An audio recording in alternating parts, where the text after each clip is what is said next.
আপনাকে গুরুত্বপূর্ণ একটা প্রশ্ন করেছেন, আমার জ্বরটা কিভাবে আসলো। তার জ্বরটা হচ্ছে আমার নানি বাড়ি ভাগিনা লাগে, তো সে নাকি আমার জন্য দম ফাইটটা মরে যেতেছে, তো আমি তো তাকে দম ফাইটটা মরতে দিতে পারি না।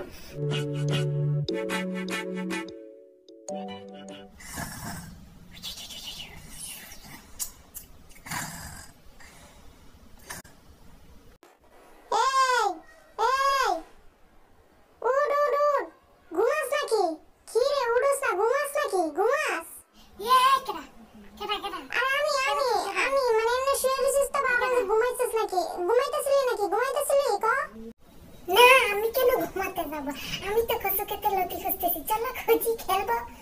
ফাজিলের পর ফাজিল ঘুমাইতেছি, দেখতেছি ওইখানে ডাইকা তুলে সে আমার জিগায় আমি ঘুমাই কিনা। জুতা দিয়ে ফিডাইয়ে মুখের একদম আগে পিছে করে ফেলবো, বুঝছো? এখান থেকে যাও ফাজিলের পর ফাজিল। আরে কি অবস্থা?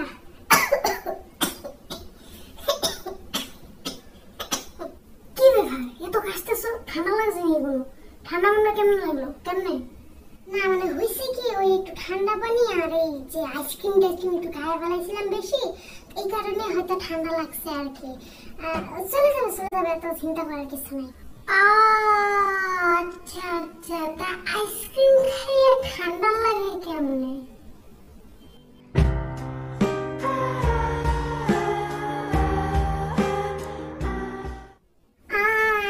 আমার ঠান্ডাটা কেন লাগলো অনেক বড় একটা প্রশ্ন। মনে করেন যে আপনার মনে যে এত বড় প্রশ্ন আসতে পারে আমি কোনদিন চিন্তাই করি না। আপনার মন যে এত এক বস্তা চালের মতন সেটা আমি চিন্তাই করতে পারি না, কিন্তু চালের মতন তো না, চালের মধ্যে যে ইরি হিরি হয় ওইগুলার মতো আপনার প্রশ্নগুলো। যাকে ব্যাপারটা হয়েছে কি, ঠান্ডা পানি না গরম আসছিল, আমার এই গলার মধ্যে ঢালছি পরে টক বগায় মনে করেন ফুটা শুরু করছে। আমার গলা তো অনেক শীতল, তো মনে করেন গরমে ঠান্ডায় মিল না, পরে আমার ঠান্ডাটা লাগিয়ে গেছে। Oh my God!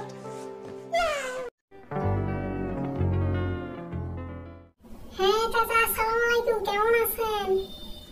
ওয়ালাইকুম ওয়ালাইকুম। হাত ভাঙা কেমনে? ফয়ে উঠে গেছিল নাকি? জি কাকা, ওই আর কি একটু ফসট খেয়ে ফয়ে গিয়ে পরে হাতটা মনে করেন যে একদম একটু মশার খায় আর কি একটু ভাঙিয়ে গেছে আর কি, পড়ে গিয়ে ভাঙছে আর কি। ঠিক ধরছি দেখছি। তা পড়ে গেলে কেমনে পড়লা? একটু বলো কেমনে পড়লা? Stop it. Get some help. কেমনে পড়লাম না কাকা, এটাই আপনি জানতে চাইতেছেন আসলে। বলো কেমনে পড়লা? পারে বলবো না একদিন। আপনার গোটা তো বুদ্ধি নাই যে আমি কেমনে পড়ছি, এটা বললে আপনি বুঝতে পারবেন।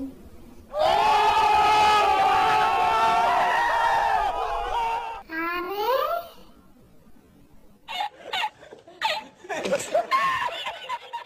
2 hours later. আরে কেমন আছো? তোমার তো দেখতেছি শরীর ভালো দেখা যাইতেছে না, তা শরীর খারাপ নাকি তোমার? জি কাকা, শরীর একটু খারাপই আর কি, একটু হালকা জ্বরটা আছে আর কি, তেমন কিছু না, সারা যাবে, একটু হালকা জ্বর হয়েছে আর কি। আসলে মানে দেখে বোঝা যাইতেছে। তা জ্বরটা আইলো কেমনে তোমার? বলো একটু শুনি, কিভাবে আসলো তোমার জ্বরটা?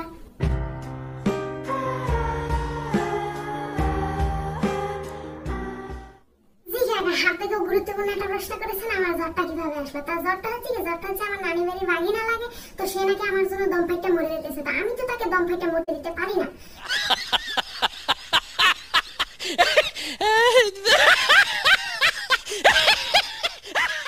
তখনই আমি বললাম যে তুই আমার কাঁধের উপর আসা পর, আমার কপালে আসা বসে পর, তাহলে মনে করে তুই বাঁচতে পারবি। তখনই মনে করেন যে সে আর কোনো ছাদ পাত না পাইতে আপনারও না দেখে আমার কাঁধে এসে পড়ছে। আপনার কাঁধে পড়লে আমার এই কথা শুনতে হইতো না। আপনার মনে করেন যে চুল দাড়ি সব সাদা হয়ে গেছে, মনে করেন ব্রেনটাও সাদা হয়ে গেছে, ব্রেনের রক্ত চলাচল কমে গেছে, এই জন্য কমন সেন্স গুলো হারাই ফেলছেন। এই জন্য জিজ্ঞেস করছেন জ্বর কেমন আইছে, বুঝছেন? কিছু বুঝেন নাই, বুঝবেন না আমি জানি। তো বিদায় লন এখান থেকে, ফুটে জায়গা হয়েছে না, জানেন বাড়ি যান। তো কি অবস্থা? আশা করি সবাই ভালো ব্যবস্থা নিয়ে আছেন। করোনার প্রভাব অনেকটাই কমে যেতেছে, তো আশা করি যে সবকিছু অনেকটা নর্মাল হয়ে যাবে। ভিডিওটা ভালো লাগলে লাইক করবেন, শেয়ার করবেন, সাবস্ক্রাইব করবেন, পাশে থাকা বেল আইকনটা টিং করে বাজিয়ে দেবেন যাতে পরবর্তী ভিডিওর নোটিফিকেশন আপনারা ইজিলি পেতে পারেন। আর লাইক কমেন্ট একটু করেন, ফ্রি জিনিস আমরা বাঙালিরা তো ফ্রি জিনিস খুব ইজিলি নিতে পারি, ঠিক না? তো লাইক কমেন্ট করেন প্লিজ। Bye bye, piece.